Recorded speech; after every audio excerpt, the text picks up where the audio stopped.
चला आपण बेसिक गणिताविषयी काय क्वेश्चन घेऊया. तर 1200 चे 8% बरोबर 400 चे किती टक्के काढायचे, तर कितीचे काढायचे ना. म्हणून बघा 1200 चे म्हणजे गुणिले 8% म्हणजे भागिले 100 बरोबर 400 चे टक्के काढायला सांगितलेले आहेत ना. मग x बांधू आपण 100%.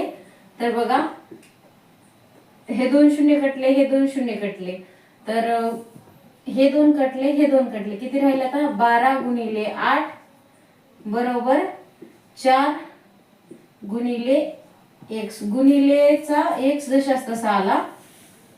नंतर बघा x बरोबर सांगितलेले काढायला 12 गुणिले 8 भागाशी 4, 4 त्रिकोण 12, तर x बरोबर 8 त्रिक